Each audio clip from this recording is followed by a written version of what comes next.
Today I'm going to walk you through how to export and import your WordPress website content, like posts, pages, and even media files, using only the tools built right into WordPress. By the end of this tutorial, you'll know exactly how to move your content from one site to another without headaches, and avoid missing any of those crucial blog posts or media files along the way. Alright, let's dive right in.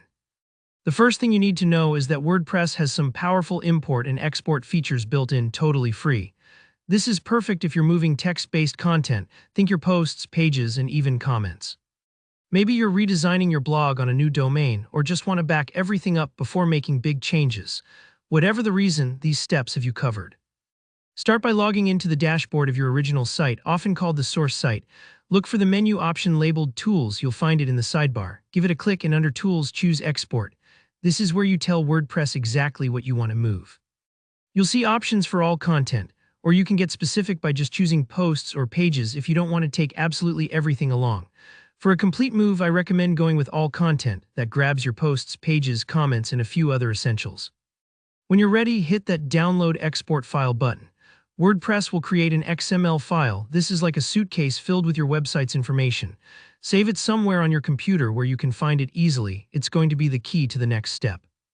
Now let's bring that content over to your new WordPress site.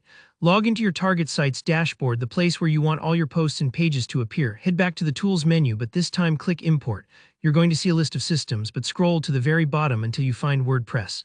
Hit Install now. Sometimes the importer isn't set up by default. Don't worry, it only takes a moment. Once it's installed, the button will change to Run Importer. Go ahead and click that. Now it's time to put that XML file to work. Choose the file you just downloaded, select Upload File and Import, and let WordPress do its thing. Here's a detail that trips up a lot of people. On the next screen, look for the option to download and import file attachments. You'll want to check this box if you also want your images and other media to transfer over. If you skip this, your text will move, but your images might just look like empty boxes referencing the old site, so be sure to check it. Then finish up the import, and WordPress will do its best to pull everything over. Depending on the size of your site, this might take a little while, so grab some coffee and let it run. Now, some people ask, what about all my images and media? Here, where you have a couple of options. For most standard sites, WordPress will handle media if you check that box during import.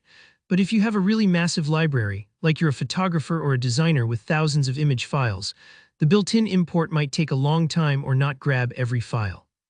In that case, consider using Export again, but this time choose just Media to generate a dedicated XML file. For even more control, you can connect to your server using an FTP client like FileZilla, or use your web host's file manager and manually download the WP Content/Uploads folder. This folder contains every image and media file used on your site. Think of it as your WordPress photo album. You can then upload this same folder into the new site's location, ensuring that every single image makes the journey. And that's it. With these steps, you can quickly and safely move your WordPress content to a new site, or just keep a backup handy for peace of mind. If you found this tutorial helpful, don't forget to hit that like button, leave a comment below if you ran into any snags or have questions, and subscribe for more straightforward WordPress tips and tutorials. Thanks for watching and happy blogging.